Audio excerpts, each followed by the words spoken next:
আউলিয়া, অলির বহু বচন আউলিয়া। অলি, আউলিয়া উল্লাহ যে কেউ হইতে পারে।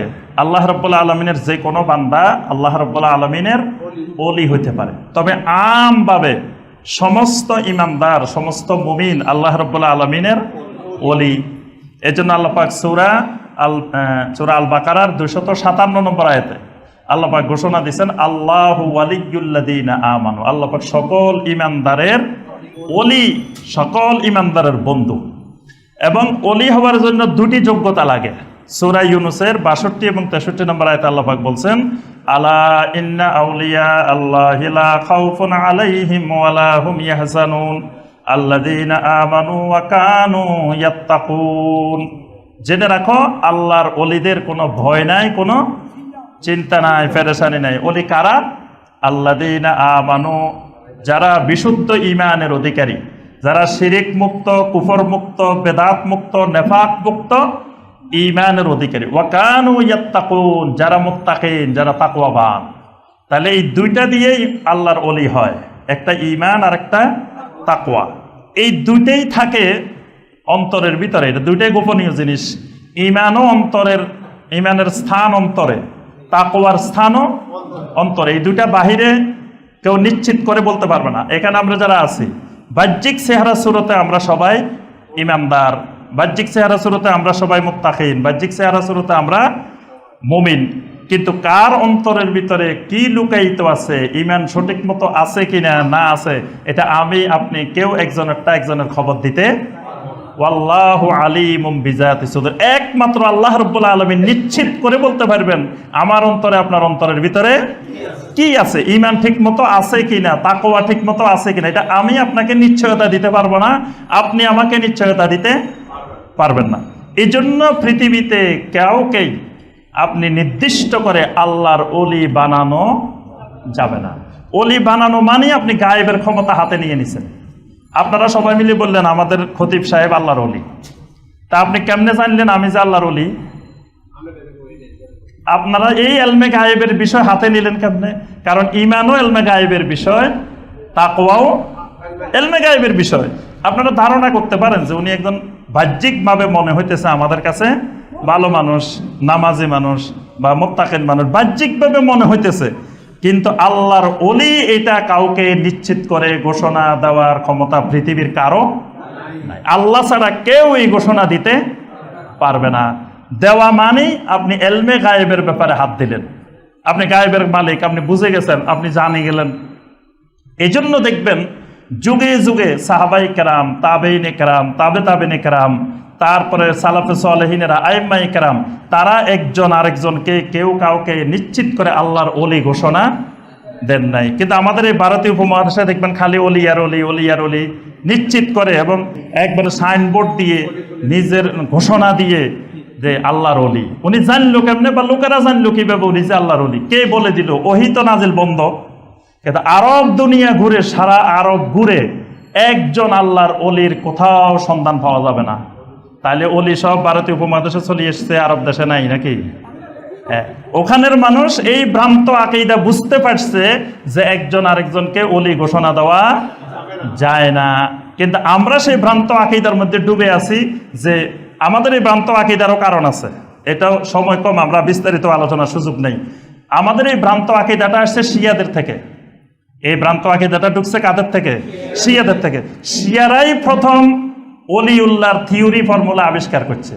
তাদের আজান শুনছেন কোনোদিন? শিয়াদের আজান শুনছেন? শিয়াদের আজান দেখবেন ফেসবুকে, ইন্টারনেটে দিলেই পাইবেন। শিয়াদের আজান আমাদের আজানের চেয়ে আরো বাক্য বেশি। আশহাদু আন্না মুহাম্মাদ রাসূলুল্লাহ দুইবার বলার পরে তারা বলে কি? আশহাদু আন্না আলিয়ান ওয়ালিয়ুল্লাহ। দুইবার বলে আশহাদু আন্না আলিয়ান ওয়ালিয়ুল্লাহ। আলী রাদিয়াল্লাহু তাআলা আনহুকে প্রথমে তারা ওয়ালিয়ুল্লাহ ঘোষণা দিছে। মানে সকল সাহাবায়ে কেরামের মধ্যে সবাই অলি না, ওলিউল্লাহ না, খালি আলী হলো ওলিউল্লাহ। কিন্তু আমরা বিশ্বাস করি সকল সাহাবায়ে কেরাম আউলিয়াউল্লাহ, জান্নাতের সনদপ্রাপ্ত সাহাবী। শিয়ারা মনে করে নবী সাল্লাল্লাহু আলাইহি ওয়াসাল্লামের ওফাতের পরে সকল সাহাবীরা জাহান্নামী হয়ে গেছে, মুরতাদ হয়ে গেছে, নাউজুবিল্লাহ। শুধুমাত্র এই কয়েকজন বিশিষ্ট ছিল, এরা ইমানদার, এদের মধ্যে আলী হলো ওয়ালিউল্লাহ। এই আলী রাদিয়াল্লাহু তাআলা আনহুকে তারা প্রথম ওলিউল্লাহ নির্দিষ্ট করছে, এবং ওলিউল্লাহর থিওরিতে সীমাবদ্ধ না, ওলিউল্লাহ থিওরিতে আর অনেক বড়। যারা ওলিউল্লাহ হয় তারা মাসুম, এই জন্য তাদের পরে 12 জন ইমাম সবাই মাসুম। ইদানিং দেখবেন ফেসবুকে একটা ইয়া আছে শিয়াদের, তারা যে এবার হজে আসছে, হজের কোন এক জায়গায় তারা জোরে জোরে নামাজ পড়তেছিল, ওইটার ভিডিও আছে ফেসবুকে। ওই ভিডিওর মধ্যে তারা আজান দিচ্ছে, বলতেছে আশহাদু আন্না আলিয়ান ওয়ালিউল্লাহ, এরপর আবার বলতেছে যে আশহাদু আন্না যুররিয়াতাহু মাসুমিন। এটাও আমরা সাক্ষ্য দিচ্ছি আলীর বংশধর যতদূর গেছে এরা সবাই মাসুম। আসামতের ঘোষণা দিচ্ছে যে নিষ্পাপ, কোনো গুনাহ নেই। এরপরে যারা ওলিউল্লাহ হবে এদের কাছে এলমে লাদুন নিয়ে আসে, এদের কাছে এলমে লাদুন নিয়ে আসে, এরা আলাদা এলেমের অধিকারী, এরা স্বাভাবিক এলেমের অধিকারী না। এইভাবে এই ওলিউল্লাহর থিওরি দিয়ে এই ভ্রান্ত ধারণা মুসলিমদের ভিতরে ঢুকাই দেওয়া হয়েছে। এটা শিয়াদের আবিষ্কার, পর্যায়ক্রমে শিয়াদের থেকে আস্তে আস্তে দিকে আসছে। এই জন্য দেখবেন একটা জিনিস গভীরভাবে লক্ষ্য করবেন যে এই ওলিউল্লাহর থিওরিতে যারা বিশ্বাসী এদের একটা সাজারা আছে, প্রত্যেক জায়গায় গেলে একটা সাজারা পাবেন, সাজারাটা একটু চেক করবেন। ওই সাজারা চেক করলে দেখবেন যে কিছু দূর যাওয়ার পরে এই গাছ শিয়াদের দিকে চলে গেছে। মানে এই গাছের ডালপালা গোড়ার দিকে গেলে দেখবেন যে শিয়াদের ইমাম হয়ে তারপরে আলী রাদিয়াল্লাহু তাআলা হয়ে তারপরে আল্লাহ রাসূলের কাছে গেছে। অর্থাৎ এটা যে শিয়াদের আবিষ্কার ফর্মুলা, এই ব্যাপারে কোনো সন্দেহ নাই। এরপরে আপনার কোরআনে কারিম কারামতের ধারণা, কারামত এটা হক, কারামাতুল আউলিয়ায়ে হাক্কুন, এটা যিনি ইমানদার, যিনি মুত্তাকিন, যিনি সালেহিন, যিনি আউলিয়াউল্লাহ তার মধ্যে কারামত সংগঠিত হবে। কারামতটা কি? কারামতটা হলো আল্লাহর পক্ষ থেকে সম্মাননা, নবী রাসূলদের হলো মুজিজা, আর বাকি উম্মতের যারা তাকওয়াবান, মুত্তাকিন, সালেহিন তাদের হবে কারামত। কারামতটা কেউ ইচ্ছা করে দেখাইতে পারে না, মুজিজা ইচ্ছা করে দেখানো যায় না, এটা আল্লাহ সুবহানাহু ওয়া তাআলার পক্ষ থেকে আসে। এই জন্য কাফেরেরা কোরআনে কারিমকে সবচেয়ে বড় মুজিজা দেওয়া হয়েছে, কিন্তু কাফেরেরা কোরআনে কারিমকে মুজিজা মানে নাই। তারা বলছে যে আপনি রাস্তা দিয়ে বের হইবেন, আপনার সামনে কিছু ফেরেশতা থাকতে হবে, আপনার একটা স্বর্ণের বাড়ি থাকতে হবে, আপনার এটা থাকতে হবে, আপনি এটা নিয়ে আসেন, এটা নিয়ে আসেন।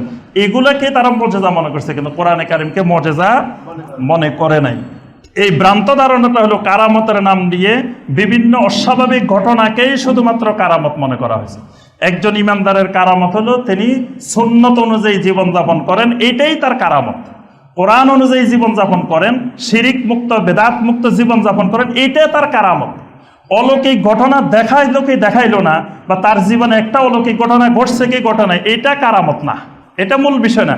এটা আল্লাহর বিশেষ বান্দাদের, আল্লাহ যাদেরকে মহব্বত করেন তাদেরকে কোনো এক জায়গায় বিপদে পড়ছেন, আল্লাহ সেখানে সাহায্য করবেন, এটা আল্লাহর পক্ষ থেকে আসবে, এটা তার কারামত। কিন্তু কখন কার ক্ষেত্রে ঘটবে না ঘটবে এটা আল্লাহ ছাড়া কেউ বলতে পারে না। কিন্তু আমাদের দেশে দেখবেন যে অলির পরিচয় বোঝানোর জন্য যে আমাদের হুজুর জানেন যে একজন পাসপোর্ট হারাই ফেলছে, সে মক্কাতে বসে আছে, চিন্তা করতেছে, পরে আমাদের হুজুর করতেছে চোখ বন্ধ করো, বা চোখ বন্ধ করতে দেখে বরিশাল আসে বসে দিচ্ছে। এই হলো কারামত, যে এইগুলো ব্যাপক আকারে প্রচার করা হয়। মাহফিল মানি এখানে শুধু এই অস্বাভাবিক এসব ঘটনা কেন, ওই যে সাধারণ জনগণগুলাকে এইদিকে উদ্বুদ্ধ করার জন্য যে আমাদের হুজুরের এত কারামত, মানে আমাদের উনি বড় আল্লাহর ওলি। তাহলে বাংলাদেশে যতজন আছে তার মধ্যে আমাদের হুজুরের যেহেতু বেশি অলৌকিক ঘটনা, উনি সবচেয়ে বড় ওলি। কার থেকে কে বড় ওলি? ব্যবসার একটা বড় মানে প্রতিযোগিতা, ব্যবসা বাণিজ্যের ব্যাপক প্রতিযোগিতা কারামতের নামে। কুতুবের আকীদা, কুতুব যে পৃথিবী পরিচালনা করে কুতুব আছে, এটাও শিরকি কুফরি আকীদা। কুতুবের অস্তিত্ব কোরআন হাদিসে কোনো জায়গায় নেই, এটা শুধু আমাদের এই উপমহাদেশে পাওয়া যায় কুতুবের অস্তিত্ব। যে অমুক কুতুবুল আলম, অমুক কুতুবের আব্বানি, অমুক আপনার এই বাংলার কুতুব, অমুক হইল কুতুবদের মিটিংয়ে গেছে আফ্রিকা জঙ্গলে, অমুক ছিল এই কুতুব। এই সব অস্তিত্ব এই অঞ্চলে পাওয়া যায়, কিন্তু কোরআনে কারিমে কোনো হাদিসে কুতুবের কোনো অস্তিত্ব নেই। বরং এই কুতুবের আকীদা এমন শিরকি আকীদা যেটা আরবের মুশরিকরাও এই আকীদা পোষণ করতো না। মুশরিকদেরকে জিজ্ঞাসা করা হয়েছে ওয়ামান ইউদাব্বিরুল আমর, বলো দেখি আসমান জমিন কে পরিচালনা করে? মুশরিকেরা উত্তর দিচ্ছে সাইয়াকুলুনা আল্লাহ, একমাত্র আল্লাহ সবকিছু পরিচালনা করে। আর এই জমানার মুসলমান নামদারি মুশরিক বিশ্বাস করে বসে আছে যে আল্লাহ একা পরিচালনা করে না, আল্লাহর এই পৃথিবী পরিচালনার জন্য আল্লাহ কিছু কুতুব রাখছে, কিছু গাউস রাখছে, কিছু আবদাল রাখছে, কিছু আওতাদ রাখছে। এইভাবে আল্লাহর একটা প্রশাসনিক আপনার ব্যবস্থাপনা আছে। কত বড় মারাত্মক শিরকি এবং কুফরি আকীদা। আল্লাহ রাব্বুল আলামিন আল্লাহর এই বিশ্ব পরিচালনার জন্য কোনো মানুষের, কোনো জিনের, কোনো ফেরেশতার কারো থেকে কোনো ধরনের ক্ষমতা আল্লাহ কাউকেই দেন না। ফেরেশতাদেরকে আল্লাহ পাক নির্দিষ্ট কাজের জন্য নিয়োগ দিয়ে রাখছেন, কিন্তু কোনো ক্ষমতা দেন নাই। ফেরেশতাদেরও কোনো পৃথিবী পরিচালনার কোনো ক্ষমতা নাই। আমার আপনার রূহ কবজ করার জন্য দায়িত্ব দেওয়া হয়েছে, কিন্তু এক সেকেন্ড, এক মুহূর্ত আগে তার রূহ কবজ করার ক্ষমতা ওই ফেরেশতার নাই। এবং দেখেন, যার যেখানে রূহ কবজ করা নির্দিষ্ট, তিনি ওখানেই ওই সময় বসে থাকেন। প্রত্যেকের দায়িত্ব দেওয়া আছে, কিন্তু তার কোনো ক্ষমতা নাই। মানুষকে আল্লাহ কোনো দায়িত্বও দেন নাই, কোনো ক্ষমতাও দেন।